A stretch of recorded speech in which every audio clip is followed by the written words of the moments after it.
వస్త్రం కరదండ ధారిణం కమండలం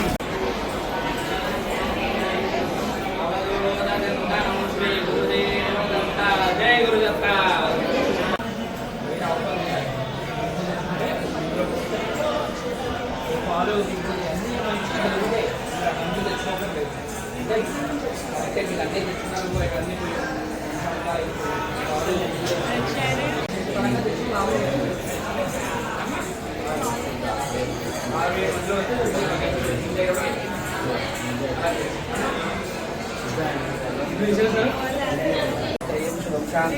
सच्चिदानंदमयं आत्मरूपं परं दिव्यं नवदोरुपवास्महे श्रीगुरुदत्तात्रेय स्वामिनाथाय नमः. परब्रह्मणे नमो नमः.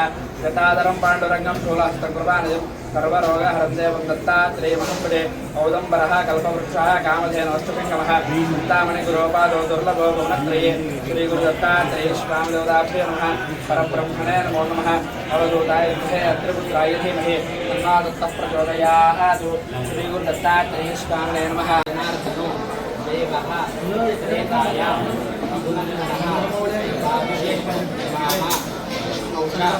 कलौ श्रीपाद वल्लभ श्री गुरु दत्तात्रेय स्वामी देवता पूर्णफलं समर्पयामि.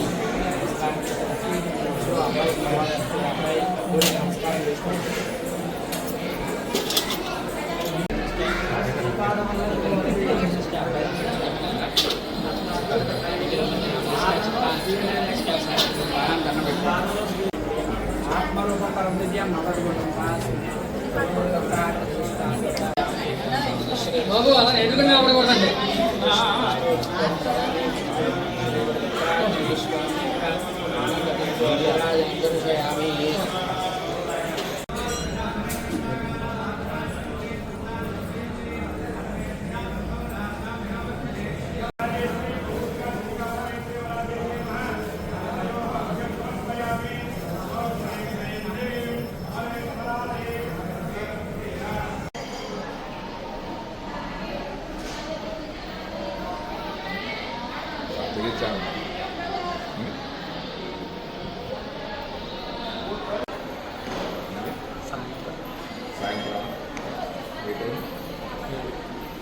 శ్రీ గురుభ్యో నమః.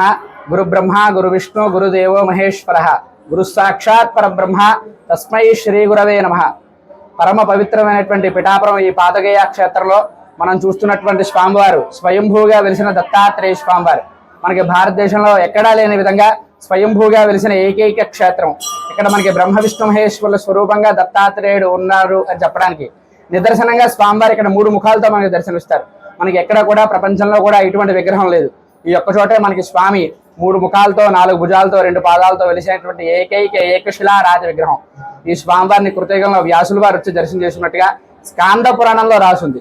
పూర్వం 13వ శతాబ్దంలో సుమతీదేవి రాజశర్మ అనే 2 బ్రాహ్మణ దంపతులు నిరంతరం స్వామివారిని సేవిస్తూ వారికి చక్కనైన సంతానం కలగాలని స్వామివారిని సేవ చేస్తూ ఉండేవారు. వారి భక్తికి మెచ్చి ఒకరోజు సన్యాసి రూపంలో స్వామివారు వారి ఇంటికి వస్తారు. మాతా భిక్షాందేహి అని అడుగుతారు. ఇంట్లో ఉండిన పదార్థం అంతా కూడా సుమతీదేవి తీసుకొచ్చి స్వామివారి యొక్క భిక్ష పాత్రలో వేస్తుంది. దానికి ఆయన సంతోషించి నీకే వరం కావాలో కోరుకో అమ్మా, నేను సంతుష్టున్నయ్యాను అని చెప్తారు. అమ్మాని పిలిచావు కాబట్టి మీరే నా గర్భాన్ని జన్మించాలి. నాకు 2 పిల్లలు కూడా అంగవైకల్యంతో ఉన్నారు. చక్కనైన సంతానం కలగాలని నేను నా వారు నిరంతరం దైవ కార్యక్రమాలని చేస్తున్నాం.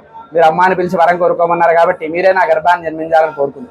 ఆవిడ కోరిక మేరకు దత్తాత్రేయ స్వామివారు శ్రీపాద వల్లభుడు రూపంగా పిఠాపురంలో జన్మించారు. ఆయన అరికాల్లో శ్రీ అనే రేఖతో పుట్టడం వల్ల శ్రీపాద వల్లభుడి కింద నామకరణం చేశారు. దత్తాత్రేయ యొక్క మొదటి అవతరణ కూడా పిఠాపురంలో జరిగింది. వారిద్దరికీ దర్శనమిచ్చి తల్లిదండ్రులకి స్వామి ఇక్కడ స్వయంభూగా మనం చూస్తున్న విధంగా 3 ముఖాలతో మనకి దర్శనమిస్తారన్నమాట.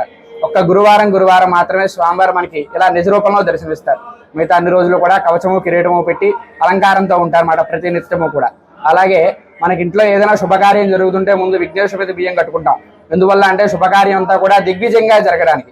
అలాగే మనకి మనసులో ఎటువంటి కోరికలున్నా, ఎటువంటి చింతలున్నా, ఎటువంటి పని పూర్తవ్వాలన్నా కూడా మన మనసులో కోరిక తెలుసుకుని ఇలా పైన స్వామివారికి కొబ్బరికాయ కట్టుకుంటాం. అలా కట్టుకోవడం వల్ల మనకు అనుకున్న పని స్వామి అనుగ్రహంతో పూర్తవుతుంది. అది ఈ స్థలం యొక్క విశేషం. అలా కొబ్బరికాయ కట్టిన వాళ్ళందరికీ కూడా విద్య, ఉద్యోగం, వివాహం, సంతానం గృహప్రవేశం ఎటువంటి కార్యాలన్నా కూడా దిగ్విజయంగా జరిగి మళ్ళీ వాళ్ళే అందరూ కూడా ఇక్కడికి వచ్చి సంతోషంగా స్వామివారి దర్శనం చేసుకుంటూ ఉంటారు. అది ఈ క్షేత్రం యొక్క విశేషం. అలాగే ఈ క్షేత్రంలో విశేషంగా అన్నదానం జరుగుతుంటుంది ప్రతిరోజు కూడా. స్వయంగా స్వామివారే వచ్చి ఇక్కడ భిక్ష స్వీకరిస్తారని చెప్పి పురాణాల్లో రాసింది. కాబట్టి ఈ మధ్యాహ్న సమయంలో ఈ క్షేత్రానికి ఎవరు వచ్చినా సరే వారందరికీ కూడా తప్పకుండా దేవుడి యొక్క ప్రసాదంగా భగవంతుడి అనుగ్రహంతో అన్న ప్రసాదం కూడా జరుగుతూ ఉంటుంది. అందరూ కూడా వచ్చి స్వామివారిని దర్శించుకోవాల్సిందిగా కోరుతున్నాం. శ్రీ గురుభ్యో నమః. హరి ఓం. నా పేరు దత్త కుక్కుటేశ్వర రాజకుమార్ శర్మ, పిఠాపురం దేవస్థానం వంశపారంపర్య అర్చకుడిని.